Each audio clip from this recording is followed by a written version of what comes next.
See if this is actually live. I'm on my way home from work right now. Thought I'd do a little test live stream. I want to do some more live streams in the future, but to do those well, I've got to do a couple tests to make sure I get all the bugs ironed out, and we're going to see if this works. Since I'm on my way home from work, I thought we'd talk about work, talk about freelance versus full-time. I've made some videos talking about that concept before, but I thought I'd maybe expand upon it a little bit, share some of my reasoning behind why I do what I do versus why you may want to do something different than what I do, or maybe why you want to do something exactly like what I do. I should say, because this is a test, if the audio is bad, please let me know, but don't hold it against me. All I've got is the microphone on the camera, so if it sounds bad, I apologize. If the stream cuts out, if it glitches, again, I apologize, but there's not a lot I can do. This is just a little test run, but hopefully it does work, and it doesn't all just turn to crap, because that would be, then I'd have a lot of bugs to iron out. But anyway, let's talk about freelance versus full-time, and why you might want to do one or the other, and kind of what I mean between that. Freelance or independent contractor is pretty straightforward. I think most of us know what that is, but for those who don't, it's basically somebody who works job to job, gig to gig. Maybe you're looking on Craigslist or some other online portal for your job postings. Maybe you're getting a lot of referrals from your network. It really depends on where you live, kind of how you get the work, but it's kind of like week to week. You don't necessarily know what you're going to be doing. Maybe you pick up a job that's longer term, so maybe you're freelancing or doing some kind of 1099. And when I say 1099, that's a tax thing, but you're an independent contractor for maybe like a couple weeks or maybe a couple months, but there's no indefinite contract, I guess I would say, where there's no guarantee that next week you're going to have a job, or kind of like an unspoken guarantee, I guess, because with any job, you know, it could potentially not be there the following week, and things happen. But in general, the freelance world is a lot looser in terms of scheduling and locking you down into something. A lot of people like freelance work because it opens them up for more freedom, more creativity. They get to work on different projects. They get to kind of pick and choose. If they're really good, they can turn stuff down and focus on the stuff that they really like, and go for jobs that are exactly in line with what they want to do. And so that's very liberating. You get pretty much total freedom and total control over your goals, your journey. How you run your life as a freelancer is very open to how you want to do it. Now, the downside to that is there's not a lot of structure or stability. You know, you might be really busy one week and then not busy for 3 weeks. So there's kind of a roller coaster effect in terms of payment, in terms of income, as well as workload. Let me check, just make sure everything's looking good here. I'm going to actually try and hop over to the other app here and see if it actually shows. Focus on the road here and keep talking. It looks like it's still up and running, but who knows? I can't tell. Anyway, so we're talking about the downside of freelancing is that there isn't a lot of stability.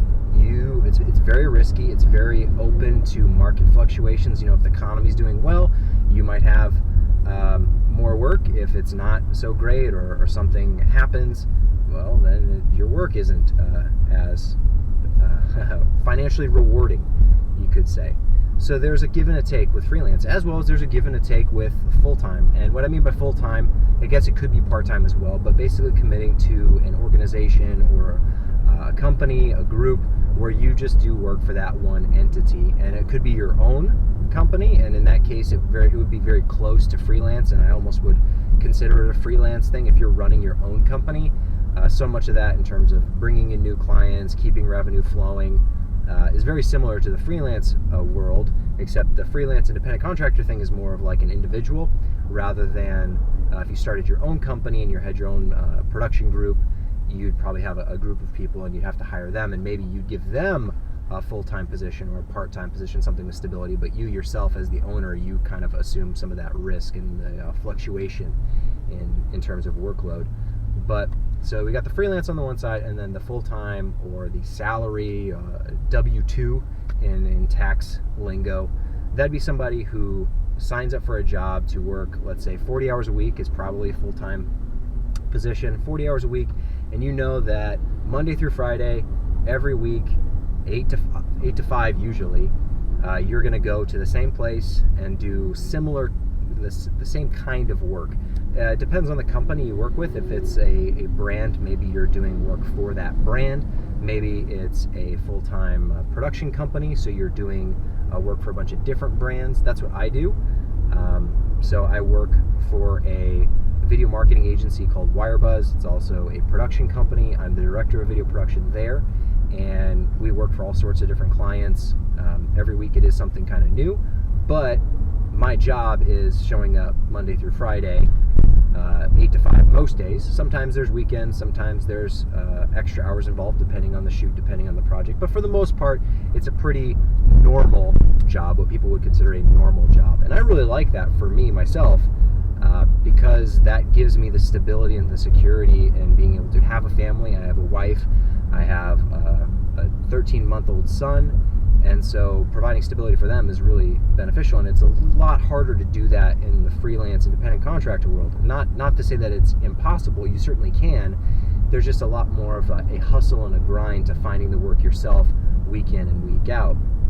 What I get to do with my current job is focus on the work and the projects, but I'm not solely responsible for bringing in new work. I share a portion of that burden, but it's not all on me, whereas somebody who is a freelancer really has to do their best to constantly be networking, constantly looking for the next thing. And I've lived that life. I've done that. And for me personally, it was frustrating constantly having to hustle and grind and worry. There's so much anxiety about what's coming up next week, what's coming up next month, and you get in situations where you get really busy, so busy to the point that you have to turn work down one week, and then the next week you have nothing. And that, as a freelancer, can be really, really frustrating, where you have too much one week that you can't even do it all, and then you don't have enough the next week. And managing that schedule, there's so much more outside of just the shooting and the editing or whatever the job is. There's so much more in terms of structuring your schedule and your workload that is it's exhausting. And I get that a lot of people really like that lifestyle. They like the freedom and flexibility that comes with it. But for me personally, if you can find the full-time gigs where it's something you love doing, like I love my job, what I get to do every week and every month is basically kind of the best of both worlds. And maybe I'm just lucky and really blessed. I don't know about you and where you live and what your situation's like, but if you can find something where you have more stability, more security, but you still get the freedom and flexibility to work with a lot of different clients on a lot of different projects, doing all sorts of things. I mean, we do stuff that's like explainer videos, so like web homepage explainer videos. We do testimonials, we do commercials, we do short documentaries, we do animation work, both 2D and 3D. So really, there's a huge spectrum of work that we get to take part in, and it's really fun. The other thing I really like about it too is because it is a company, I get to work with the same people pretty regularly, so we kind of build a rapport with one another. We've got a really good team dynamic, and we get to collaborate a lot, and I think that's really rewarding too. Oftentimes as a freelancer, you show up to do the job that you're there to do, and then you're off to another job the next week, and maybe you have repeat clients or groups that you work with more frequently than not. But I found that as a freelancer, you're constantly working with new people, new faces, and so it's harder to build up that rapport, that kind of the groove and the vibe that you get in with a team where you're all working towards one common goal, or you all have the same vision in mind. And so if it sounds like I'm kind of bagging on the freelance side and saying how great the full-time thing is, well, I mean, I guess that makes sense because that's what I've chosen to do with my life, but it really does come down to the individual and what you're like and how you want your life to go and how you want your career to go.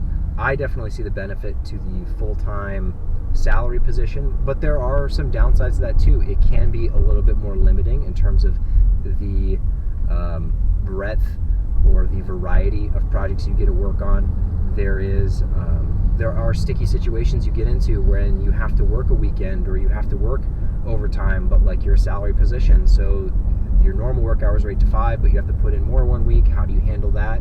It's usually up to the company and the organization to kind of iron those little quirks out, but they do happen. As a freelancer, it's really easy because you usually just bill hourly or by the project, and so there's really no problem. Like whatever hours you work, if you want to work in your pajamas at midnight, that's totally fine. If you're working from home, if you work a weekend but then you take Monday, Tuesday off because you just choose not to work those days, it's really easy to set your own schedule. Full-time, not so much. You're Monday through Friday. You typically get the weekends off, but sometimes you might have to work a weekend, and then how do you compensate for that? So that's definitely a trickier area to navigate with the full-time thing. But I think in general, I really appreciate the stability just for my life.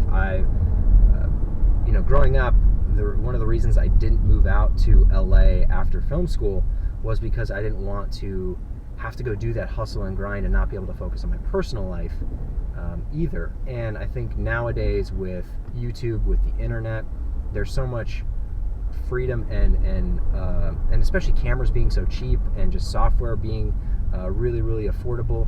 There's so much access to all this stuff, and you're able to get your work out there that you don't necessarily have to go to Hollywood to get in the studio system, or you don't have to go to New York to get noticed. Those are definitely still like kind of the meccas where people gravitate towards those areas because they are the historical sources of the industry.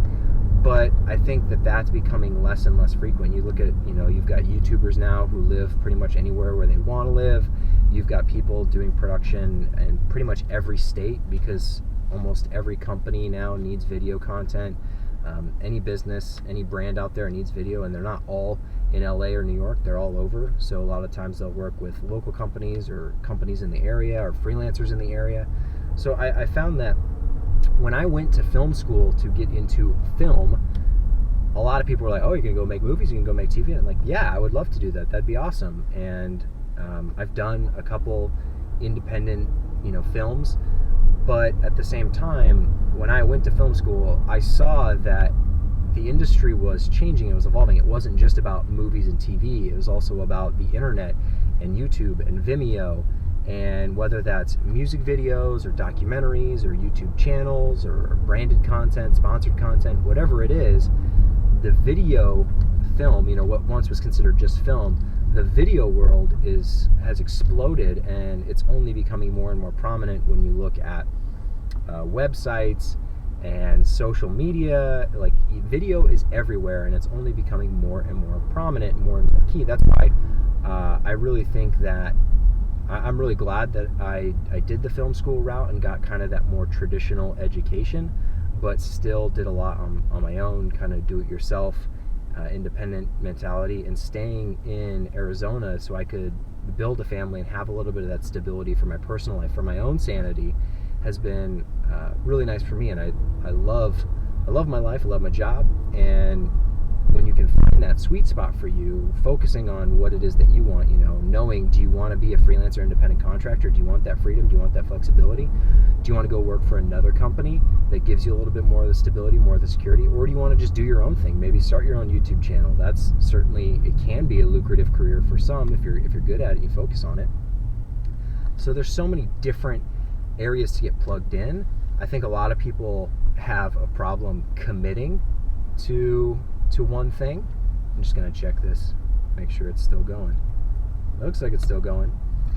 And people have a problem committing to one thing because they feel like they're losing out on everything else. And in a sense, that is true. If you pick to just do one thing or live in one area, you are giving up everything else. But at the same time, I think there's a lot of focus and clarity when you do pick one thing to focus on, or the best option for you personally. If you know that you just want to do the freelance independent contractor grind and do that hustle and have that set your own schedule mentality, then just do that, and don't worry about trying to find your dream job where you get that salary position at like the perfect company, because that can be, I think there's a few companies that everyone kind of thinks of in terms of like, oh, it'd be so sweet to work for this company. If like one of the big Fortune 500 companies or whatever, they've got their own internal video team and it's such a cool company and you want. But if you just know in general that you like the stability and the security that comes along with having a full-time job, those jobs are available and you can find them. It might not be at your dream company, but depending on where you're at in your career, that may be okay. Maybe it's a stepping stone. Maybe you help that company grow to be one of the next Fortune 500 companies. There's so many ways that things change and evolve over time.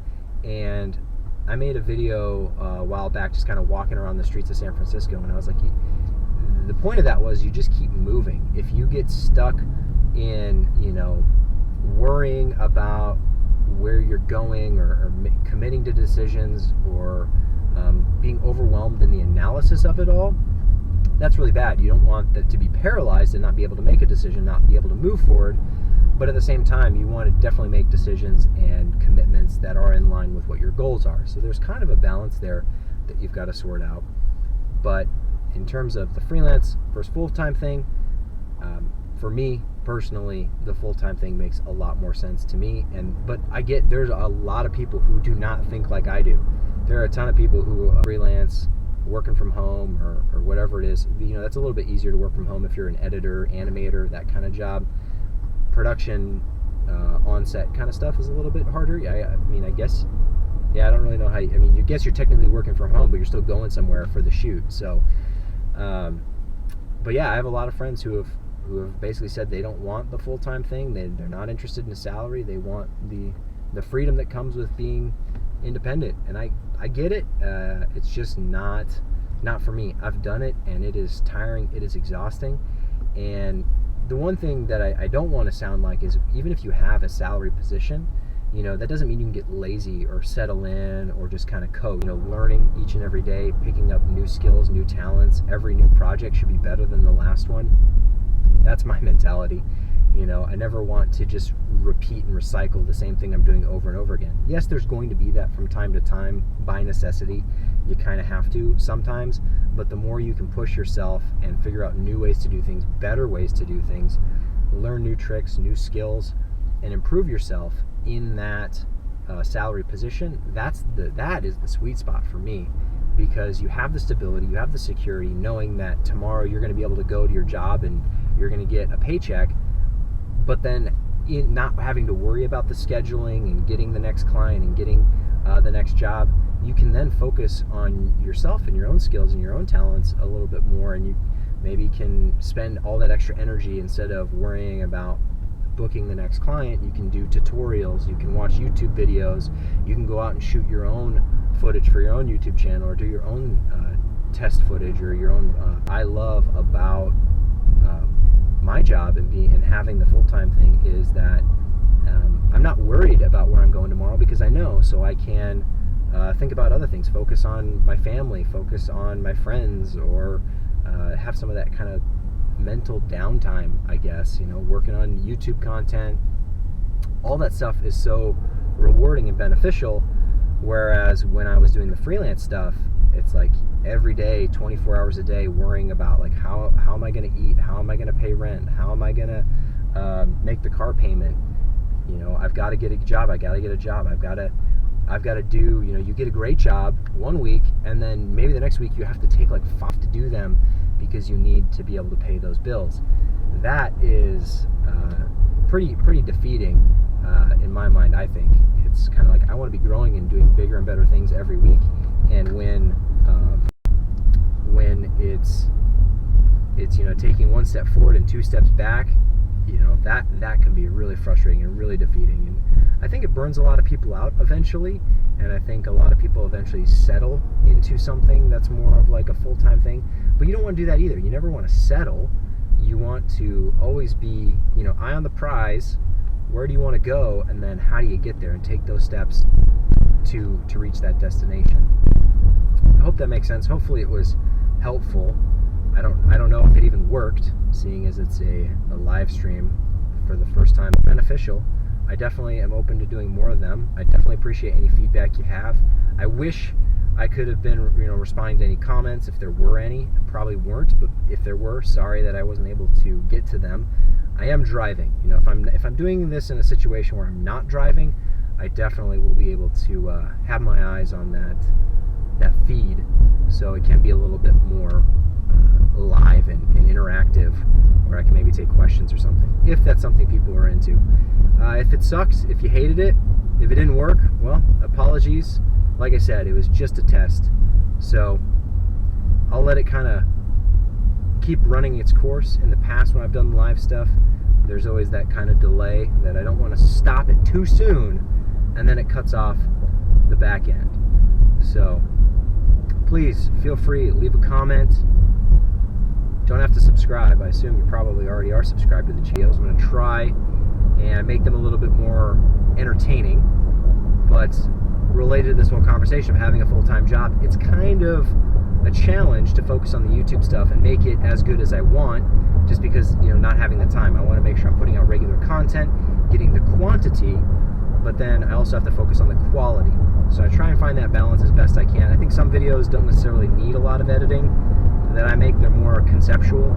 I like talking about concepts so that people can kind of understand my thought process and maybe absorb something from that. I don't want to say, put in the number 10, put in the number 5, put in the number 25, and it'll look good, because that's the secret formula. I don't think there are secret formulas. I just think you need to understand concepts so that you can make your own form. Every project's different. It's always a new challenge, a new hurdle. But if you understand the underlying concept, then you always know what action to take or what decision to make after the fact. If I just taught you some formula or said, here's what you do in this situation, you may not know what to do in another situation. So I try and teach more of the fundamental stuff. A lot of that I don't think needs a lot of editing, but there definitely are times where I am 100% aware that if I spent more time in the editing process, showing more examples, doing a better job of that, it would make the video better. But it's, I need to sleep too, and that's the challenging part, is balancing it all. So it sounds like I'm making excuses, and I am making excuses. Actually, I know why I do it. When I started the YouTube channel, I basically was doing photos and a voiceover track. I would just record the audio and put like one static photo the whole time. Those videos were terrible. I know they were terrible, but that's where I started, so I could start small and see if I could commit to doing it. Over time, I've ramped things up. I've done higher quality videos with a lot more editing. I've done some behind the scenes videos that have a ton of editing, and those seem to get less views than some of the other ones where I'm just talking. So I definitely do appreciate any feedback, any criticism you have for me. If it's constructive, I definitely take it to heart and try and incorporate it, or at least use it to kind of inspire the next videos I make. So even if I don't respond to your individual comment, I usually do read them all. So just know that it's not just going to avoid. Even if people are like, there's some people who like to they really share, want to be super negative and really critical. I read those too, just like I read the ones that are really grateful and thankful for the content. So I'm really happy with any kind of feedback on the channel, because it just helps me improve, make better content, make content that's more in line with what people want to see. And that's what I want to do. I want to make videos that people enjoy watching or enjoy listening to, which is how I imagine most of my content being consumed. Is just put it on the background, just listen to it, kind of like a podcast. But I think it's a lot easier to find content on YouTube than finding a specific podcast about a specific topic. So that's kind of how I imagine most of my content being consumed. I know not a lot of people do that. People like to watch, they like to look at it. But if you've been wanting from it, just from the audio portion, and the video is just a little extra in case you want to glance at it. So I'll leave it there. I'll cut it off. Appreciate anyone who tuned in to check this out, whether you're live or you watch it later. It's cool. I appreciate it.